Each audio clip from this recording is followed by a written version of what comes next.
श्रीलंका में संकट लगातार बना हुआ है। प्रदर्शनकारियों का पीएम दफ्तर पर कब्जा बना हुआ है और अगला राष्ट्रपति कौन होगा, इसको लेकर भी सस्पेंस बना हुआ है। प्रदर्शनकारी अब भी प्रधानमंत्री रानिल विक्रमसिंघे के इस्तीफे पर अड़े हैं। अभी ये भी साफ नहीं हो पाया कि गोटबाया के इस्तीफे का क्या हुआ है, क्योंकि उनके जाने की खबरें तो सामने आ गई और ये भी खबरें आ रही थी कि वो इसी शर्त पर यहां से निकलना चाह रहे थे कि वो इस्तीफा तब देंगे जब उनको सुरक्षित किसी दूसरे देश पहुंचा दिया जाएगा। और ऐसे में वो मालदीव अपने परिवार के साथ चले भी गए हैं। बावजूद इसके अभी भी असमंजस की स्थिति बनी हुई है। तस्वीर साफ नहीं है, क्योंकि इस बात से ये लोग नाराज थे प्रदर्शनकारी कि रानिल विक्रमसिंघे जो कि पूर्व प्रधानमंत्री थे, उनको आप कार्यवाही राष्ट्रपति के तौर पर कार्यवाहक न रखिए।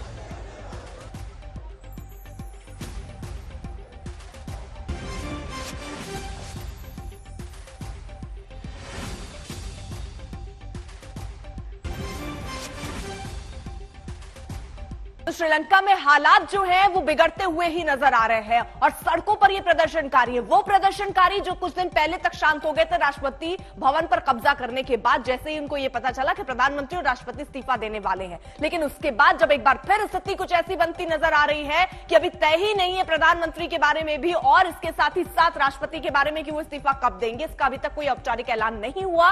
इसलिए प्रदर्शनकारी नाराज दिख रहे हैं। नई सरकार का रूट प्लान क्या है, 2024 तक नई सरकार का कार्यकाल होगा, जो स्थितियां फिलहाल बनती हुई नजर आ रही हैं। लेकिन यहां जो प्रदर्शनकारी हैं वो कह रहे हैं कि किसी प्रकार का दखल जो है, जो इस सरकार में लोग रहे हैं पिछली सरकार में, वो ना हो, चाहे वो रानिल विक्रमसिंघे ही क्यों ना हो। एक नई सोच के साथ अब आगे बढ़ना चाहिए, ये भी कहा जा रहा है। साथ ही साथ रानिल विक्रमसिंघे सरकार की दौड़ के बड़े किरदार है, राष्ट्रपति पद के दावेदार वो दिख रहे हैं। लेकिन जो प्रदर्शनकारी हैं वो नहीं चाहते कि रानिल विक्रमसिंघे राष्ट्रपति बने या कार्यकारी राष्ट्रपति अभी वो पद पर हैं, उस बात से भी वो नाराज है। तो दो बात को लेकर प्रदर्शन यहां बहुत तेज था। पहला ये कि राष्ट्रपति आखिरकार कैसे चले गए, जब उन पर केस चल रहा है कोर्ट में, उनको बताना चाहिए कि देश की स्थिति ऐसे कैसे हुई, क्योंकि आरोप उन पर यह भी लगते रहे कि अरबों संपत्ति उन्होंने अपने खाते में ट्रांसफर करा ली और देश की स्थिति आज ऐसी बन गई है श्रीलंका की। तो लोग इस बात को भी लेकर नाराज हैं। 3 किरदार भी जल्दी से आपको बता दें, 3 किरदार पर दारोमदार है। वो कौन कौन? महिंदा यापा जो राष्ट्रपति के चुनाव की जिनके ऊपर जिम्मेदारी है, ये कैसे निभा पाते हैं, कैसे जो प्रदर्शन हो रहा है लोगों की भावनाओं को समझकर आगे क्या कदम उठाया जाए, क्योंकि यहां संकट सिर्फ ये नहीं है कि आर्थिक संकट से ही लोग जूझ रहे हैं। रानिल विक्रमसिंघे राष्ट्रपति पद के बड़े दावेदार हैं, लेकिन जो लोग हैं वो यानी प्रदर्शनकारी जो सड़कों पर है, वो नहीं चाहते कि उन्हें किसी भी तरीके से प्रतिनिधित्व करने का मौका मिले। जनता उनके साथ नहीं है, लगातार इस्तीफे की बात पर अड़ी हुई है। जनता ये कह रही है कि वो किसी भी हालत में नहीं जाते हैं।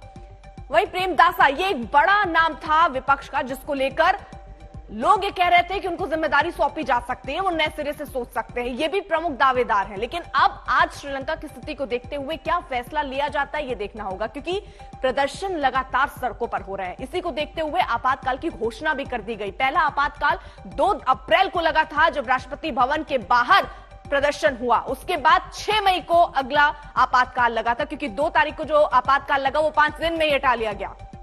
श्रीलंका में अब तक क्या क्या हुआ है जल्दी से आपको हम दिखा रहे हैं। 9 अप्रैल को किस तरीके से हालात बिगड़े। 12 मई को विक्रमसिंघे नए प्रधानमंत्री बनाए गए, जब पुराने प्रधानमंत्री ने इस्तीफा दिया। 9 जुलाई को राष्ट्रपति आवास पर कब्जा किया गया। 10 जुलाई को राष्ट्रपति गोटबाया गायब रहे हैं, 8 तारीख से ही पता नहीं था वो कहां है। 12 जुलाई को गोटबाया देश छोड़कर भाग गए हैं। नाराजगी जनता की इस बात को लेकर भी है कि आखिरकार वो कैसे गए, उन्होंने जो किया उसकी सजा उन्हें यहीं रहकर मिलनी चाहिए थी।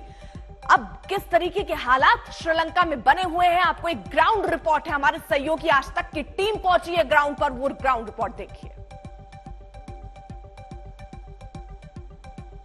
कहा तो उम्मीद थी कि 13 जुलाई को श्रीलंका में शांति व्यवस्था पटरी पर लौटेगी जब राष्ट्रपति का इस्तीफा होगा, लेकिन 24 घंटों के घटनाक्रम में पूरी तस्वीर ही बदल दी। अब तक जहां पर सिर्फ राष्ट्रपति दफ्तर, राष्ट्रपति का घर, प्रधानमंत्री के घर पर प्रदर्शनकारियों का कब्जा था, तो कल की झड़प के बाद प्रदर्शनकारी प्रधानमंत्री कार्यालय में भी पहुंच गए। और आज सुबह की तस्वीर जो हम आपको दिखा रहे हैं ये पीएमओ की है, प्रधानमंत्री कार्यालय की कोलंबो में। अब यहाँ कल प्रदर्शनकारी जब पहुंचे, आज उनका यहाँ पर भी जमावड़ा है। ये प्रधानमंत्री कार्यालय के लॉन में तमाम सारे लोग यहाँ पर बैठे हुए हैं और ऐसा नहीं कि सुरक्षा व्यवस्था यहाँ पर नहीं है। ये जरूर है कि यहाँ पर कोई चीजों की तोड़फोड़ नहीं हुई, किसी संपत्ति का नुकसान नहीं हुआ। और यहाँ पर अगर आप देखेंगे तो वहाँ पर कुछ महिलाएं बैठी हैं प्रदर्शनकारी, उनके ठीक आगे सेना खड़ी है और कल जो एक दूसरे के साथ हिंसक झड़प में थे, कन्फ्रंटेशन हो रहा था, आज वो सब मिलजुल कर यहाँ पर बैठे हैं।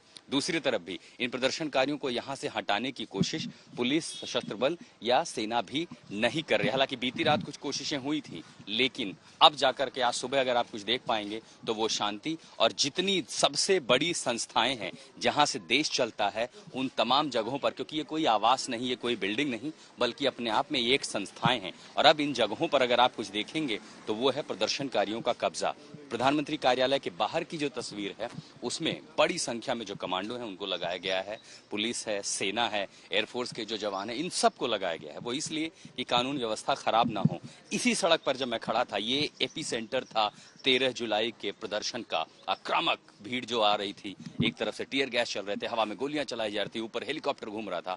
आज सुबह यहाँ पर शांति है, लेकिन ये कहना मुश्किल है कि ये शांति कितने मिनटों की है, क्योंकि रात भर प्रदर्शनकारी संसद की ओर, स्पीकर के घर का घेराव करने की कोशिश कर रहे थे, झड़प चल रही थी। और चूंकि जो परिस्थितियां हैं जिसमें रानिल विक्रमसिंघे अंतरिम राष्ट्रपति बनाए गए हैं, लोगों में उसको लेकर रोष है, वो उनके खिलाफ हैं और जाहिर है ऐसे में प्रदर्शन आगे भी चलता रहेगा। कोलंबो में प्रधानमंत्री कार्यालय के ठीक बाहर संजय कुमार के साथ में आशुतोष मिश्रा, आज तक।